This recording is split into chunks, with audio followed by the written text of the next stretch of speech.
주식시장은 급하고 수익률이 눈이 번뜩이는 사람부터 노리게 설계가 되어 있어요. 그렇게 사냥당하지 마십시오. 항상 그냥 꾸준히 사시고 꾸준히 기다리십시오. 그렇다면은 그때 그냥 계좌는 빨갛게 변해 있을 겁니다. 네, 안녕하세요. 주식은 역시 기릿의 기릿입니다. 오늘은 한국전력공사와 함께합니다. 4가지 질문과 함께하는데요. 요금제 개편과 무관하게 매수해야 될 시점, 연료비 연동제는 기대하지 마라, 기관이 나쁩니다, 신규 유입 지금 사용에 대해서 다루고 있습니다. 오늘 또 재밌게 시청해주시면 감사하겠습니다. 자, 한국전력 내년까지 이익 증가 흐름 이어질 것이라는 뉴스가 나오면서 이제 리포트가 나온 상황입니다. 그래서 그 부분을 여러분들과 함께 공부를 해보려고 합니다. 끝까지 보시고 여러분들이 마음에 드셨다면 좋아요와 구독을 누르시면 정말 감사하겠고, 혹시 영상이 아주 이거 완전 사짜구만 이라고는 생각이 드시면 싫어요를 눌러주시면 감사하겠습니다. 자, 그 전에 앞서 살짝 드릴 말이 있습니다. 짧으니까 잠깐만 집중해주시면 감사하겠습니다. 기릿의 한국전력 공부를 사랑해주셔서 정말 감사합니다. 그래서 저는 한국전력을 최소한 4만원에 도달할 때까지 계속 여러분과 함께 공부하려고 하고 있습니다. 굳이 공부라는 단어를 씁니다. 저는 그 이유는 저의 말을 맹신하셔서는 안 되기 때문입니다. 유튜브 시대의 가장 큰 단점이라고 할 수 있죠. 소위 말해 개나 소나 정보 공유를 할 수 있습니다. 저 기릿도 이 개나 이 소일 수도 있습니다. 그래서 여러분들은 항상 의심하고 검증하고 또 검증하고 직접 공부를 해보셔야 합니다. 그래서 제가 오늘 공부하는 방법에 대해서 이렇게 한국전력에 대해서 설명을 해드리겠습니다. 이제 이것만 보시면은 한국전력 전반에 대한 모든 것을 직접 공부를 하실 수 있는 단계로 올라가실 수 있습니다. 그 이유, 투자의 책임은 결국 본인에게 있습니다. 제가 이렇게 이거 사세요 해서 막상 사서 오른다고 그게 뭐 좋은 거겠습니까? 그건 아니죠. 만약에 떨어지면 어떡하죠? 제 탓인가요? 그것도 아닙니다. 결국 본인 탓이죠. 단순히 남이 사서 따라 사는 건 투자라고 볼 수 없습니다. 그거는 도박이죠. 가장 좋은 투자는 여러분들이 직접 공부하시고 직접 생각하시고 흐름을 예측하고 그리고 기다리는 겁니다. 그리고 이 기다림에 대한 보상을 여러분들이 받아가시는 게 진짜 투자입니다. 유일하게 우리 개인 투자자들의 편은 시간뿐입니다. 그거를 꼭 명심하시고, 그래서 오늘 저와 함께 직접 한국전력 공부해보시고 이제 우리는 이제 시간을 기다리면 될 것 같습니다. 자, 시작하시죠. 자, 현대차증권은 12일 한국전력에 대해서 내년까지는 이익 증가가 올라갈 거다. 그래서 투자 의견은 매수와 목표 주가 3만원을 유지했다고 합니다. 그 이유는 1번 저유가, 2번 유연탄 단가 하락, 3번 원화 강세, 4번 원전 가동률 정상화를 이유로 들었다고 합니다. 자, 이 부분 한번 확인해 보시죠. 자, 저유가 시대가 되었습니다. 그래서 LNG 연료비 단가가 반등했으나 여전히 낮다는 걸 확인할 수 있고요. 그 다음 위에서 말씀드렸던 유연탄 연료비 단가가 이제 계속 고공행진을 하다가 상승폭이 꺾이기 시작한 것을 확인할 수 있습니다. 지금 계속 내려갈지는 모르겠으나 현재는 낮은 수준, 현재 최근 5년 동안 가장 낮은 수준인 걸 확인할 수 있군요. 자, 그럼 첫 번째 다 검증을 했고요. 자, 그리고 원전 가동률이 늘어난다고 했습니다. 원전 가동률을 이렇게 보시면은 우상향하는 거 볼 수 있습니다. 2017년에서 2018년이 넘어가면서부터 이때는 좀 내려왔지만 이때부터는 다시 올라가는 거를 확인할 수 있고, 저는 지난번에 더 큰 그래프를 통해 확인시켜 드렸었습니다. 자, 파란색만 보시면 됩니다. 여기 이 라인 파란색을 보시면 13, 14, 15, 16까지는 상승을 하고 그 다음에 3년간 하락을 하고 그 다음 다시 이렇게 상승 사이클을 타는 거를 볼 수 있습니다. 원자력으로 발생하는 전기량이죠. 그래서 이 빨간 부분, 파란 부분, 빨간 부분을 주가에 대입을 해봤더니 빨간 부분은 기가 막히게 2013년부터 2016년 중반까지 상승을 했죠. 그리고 파란 부분, 원전 가동률이 떨어지면서 파란 부분 또 하락을 합니다. 그 다음에 다시 이제 빨간색 상승 사이클이 2년간 지속될 전망입니다. 그러면 어떻게 될지 한번 생각을 해본다면 충분히 상승할 수도 있다라고 생각할 수 있지도 않을까요? 그렇다는 거는 이런 큰 상승이 올지는 모르겠으나 한번 공부해볼 필요는 있다는 소리가 될 것 같습니다. 그리고 원전 가동률이 올라가면은 1%당 연간 1,900억의 순이익이 남는다고 합니다. 자, 그 다음에 마지막 환율 얘기를 했었습니다. 자, 보시면은 환율이 크게 움직이다가 쫙 올라갔다 이제 엄청난 하락을 해냈습니다. 그래서 소위 말해 약달러 시대라고 하죠. 내년까지 이어질 전망인데 이것 또한 한국전력에 좋다고 합니다. 그 이유가 뭘까요? 자, 정말 간단하게 설명을 드리겠습니다. 이제 저의 영상을 많이 보신 분들은 저는 환율에 대한 얘기를 가장 많이 했었습니다. 그래서 다들 아실 텐데 혹시나 처음 보시는 분들을 위해서, 자, 1달러라고 하겠습니다. 이게 1달러입니다. 자, 이건 1달러고 그냥 편의상 1배럴이라고 하겠습니다. 1달러를 주면 1배럴을 준대요. 그리고 이거는 1원의 가치라고 지금 현재 생각을 해보겠습니다. 1달러, 1배럴, 1원은 이렇게 교환이 가능했었습니다. 하지만 시간이 흘러서 지금처럼 갑자기 달러가 약세가 되고 그럼 원화가 강세가 되죠. 그 말은 조금 과도하게 얘기를 하면은 이제 1원화를 살려면 원화는 강세가 되고 달러는 약세가 됐기 때문에 달러가 2개여야 2달러를 줘야 1원을 주게 되는 상황이 펼쳐집니다. 지금 상황이랑 뭐 금액은 다르지만 비슷하다고 볼 수 있죠. 자, 그러면은 이 2달러는 2배럴이었죠. 2달러는 2배럴이었고 이거는 뭐죠? 네, 1원입니다. 그럼 이때랑 상황이 바뀌었죠. 불과 환율만 바뀌었는데도 우리는 1원으로 1배럴이 아니라 1원으로 2배럴을 살 수 있습니다. 그래서 우리가 전기를 생산하려면 해외에서 들어오는 그런 연료비가 이렇게 갈수록 단가가 낮아진다는 것을 확인할 수 있죠. 자, 이해가셨죠? 그래서 약달러 시대에는 한국전력이 좋을 수밖에 없습니다. 자, 다음 이번엔 단점입니다. 주요 비용 내 환경 관련 비용은 구조적으로 늘어날 수밖에 없고 지난해 REC 구입비가 1조 7천억 원에 달할 정도로 규모가 커졌다는 분석이다. 또 탄소 배출권 관련 비용 역시 높아져서 구조적으로 부담이 늘어날 것으로 내도봤다. 이 부분 또 확인해 보겠습니다. 환경에 대한 비용을 내야 되나 봅니다. 그래서 이 REC 구입비라는 게 있는데 이거에 대해서 한번 볼게요. 자, REC를 네이버에 한번 쳐보면은 신재생에너지 공급 인증서라고 있는데 신재생에너지 의무 발전 인증서 어쩌고 저쩌고 딱 봐도 뭔 소린지 모르겠습니다. 그래서 간단하게 설명을 해드리겠습니다. 자, REC 같은 경우에는 신재생에너지 그냥 의무 할당제라고 그냥 보시면 됩니다. 무슨 소리냐면 이제 전기를 생산을 하는데 이제 신재생 또 어느 비율로 이제 생산을 하세요라고 말을 하는 거예요. 하지만 이렇게 신재생 에너지를 발전을 못할 수가 있죠, 상황상. 그렇다면은 신재생 에너지 공급 인증서 방금 말한 REC를 구매해서 할당량을 채워야 돼요. 그러니까 너희 신재생 에너지를 써야 될 것 같아 라고 했는데 신재생 에너지를 할당량을 채우지 못하면 돈으로 내가 되는 거죠.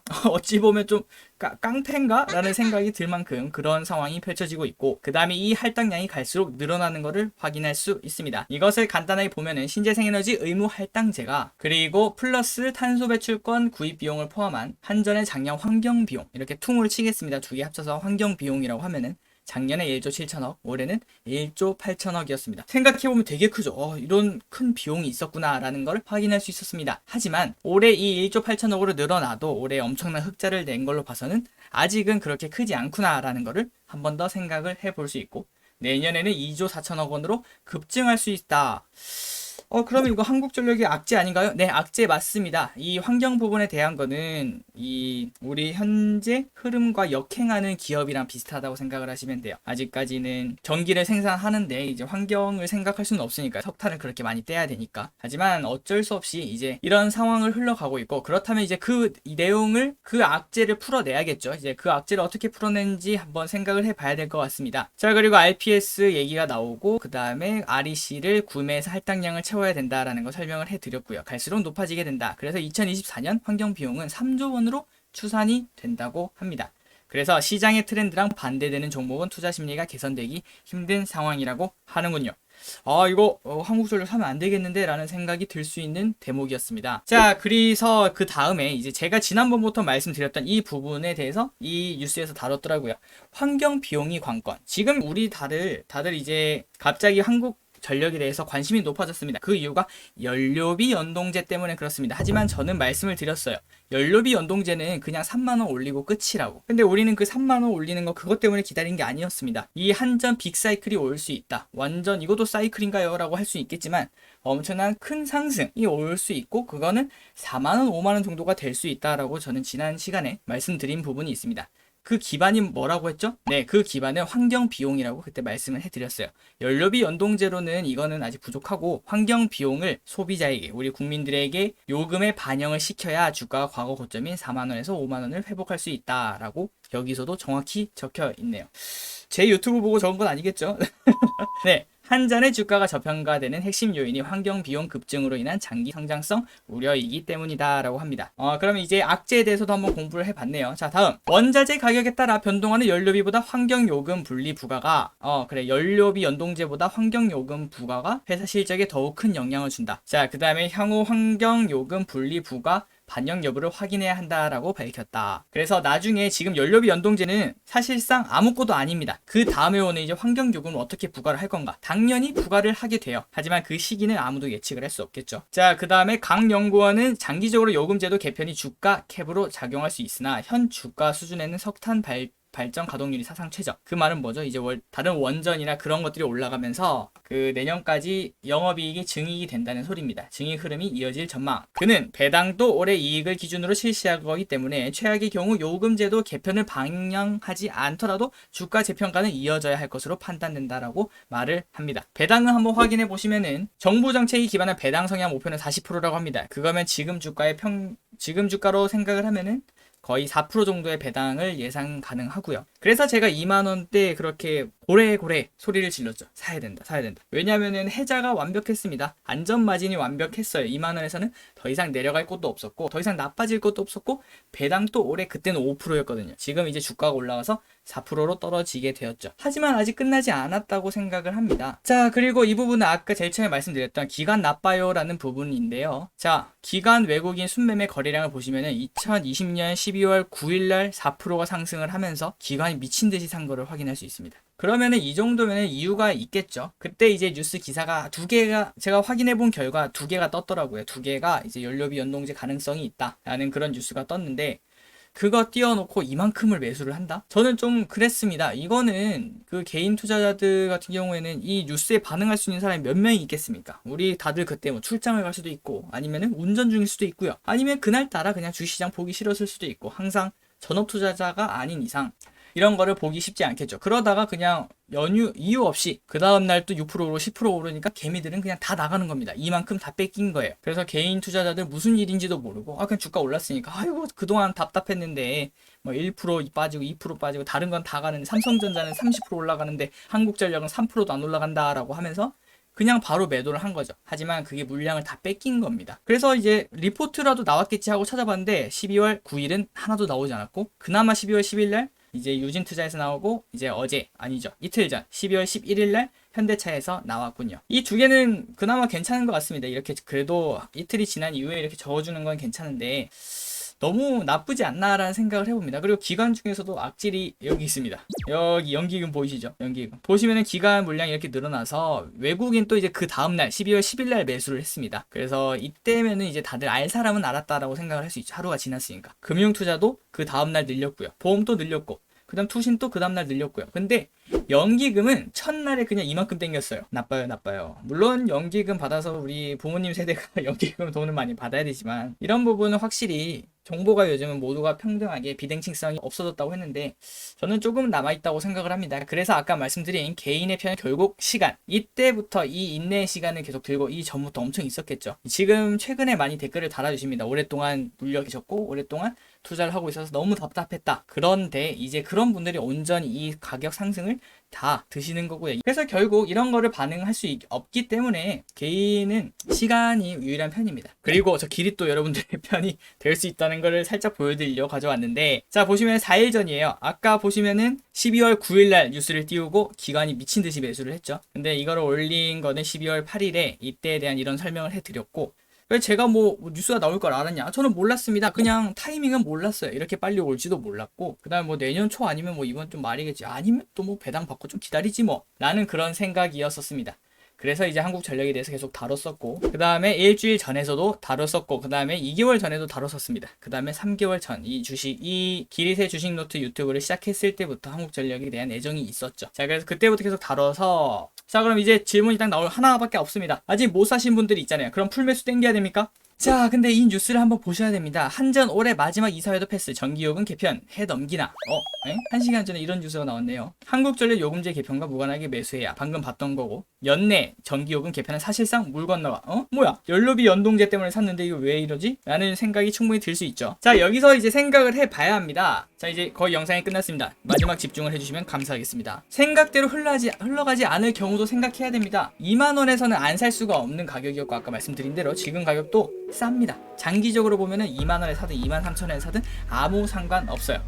하지만 한국전력은 마라톤입니다. 지금부터 2-3년 정도의 2배 정도 수익률을 목표로 가야 하는 거라고 저는 생각을 해요. 다른 주식처럼 막 갑자기 뭐 상한가를 가거나 그런 주식이 절대 아닙니다. 뭐 10%가 움직일 일도 거의 없고요. 당장 연료비 연동제 하면서 이렇게 막 매수를 하시면서 막 상단 아니죠? 그 매수를 하시고 그 다음에 고가에서 막 사시고 사고 팔고 트레이딩하고 그러시면 안 됩니다. 만약에 한번 물리면 또 한 2-3개월은 고생하실 수가 있어요. 그리고 만약에 연료비 연동제 아까 보셨다시피 안 된다고 하면 지금 지금 사시는 분들은 단기 급락에 휘청거릴 거예요. 그러면 아주 불과 일주일, 불과 2주일 만에 여러분들은 갑자기 계좌에 마이너스 10%가 찍히는 겁니다. 그런 일은 피해야겠죠. 그리고 혹시 연료비 연동제가 시작했다라는 소식이 나와도 저는 단기 매도 사인이라고 생각을 합니다. 아까 보셨다시피 이 연료비 연동제가 다가 아닙니다. 이거는 이제 그냥 1탄 보스라고 생각을 하시면 되고, 그 다음에 이 페이지 그 두 번째 보스 같은 경우에는 환경비를 이렇게 이제 국민들에게 부과하는 환경 요금을 이렇게 부과하는 그 상황이 펼쳐져야 이제 된다고 생각을 해요. 그 상황까지는 아직 1년이 남았을지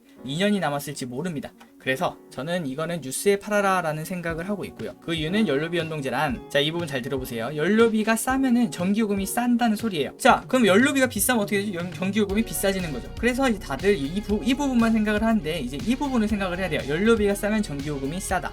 그럼 얼마로 책정이 될지 모르겠으나 지금 유가가 낮죠? 그럼 연료비가 낮다는 겁니다. 그렇다면 지금 전기요금이 어떻게 될까요? 낮아질 수도 있어요. 그런 부분도 생각을 했는데, 그러면은 뭐죠? 단기 악재입니다.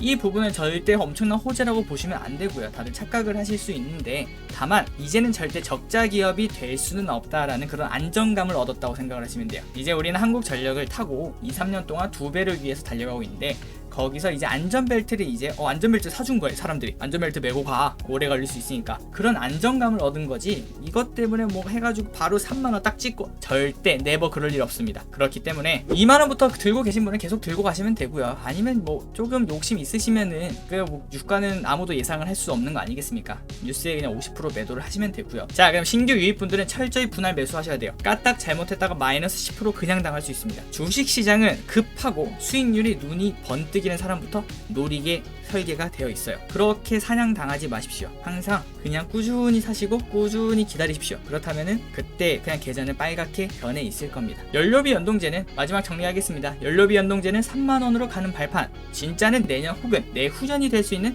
환경세를 국민에게 부과하는 그때. 그리고 이제 한국전력은 이미 스포트라이트를 한번 받았어요. 이제 국민들이 한번 쳐다봤습니다.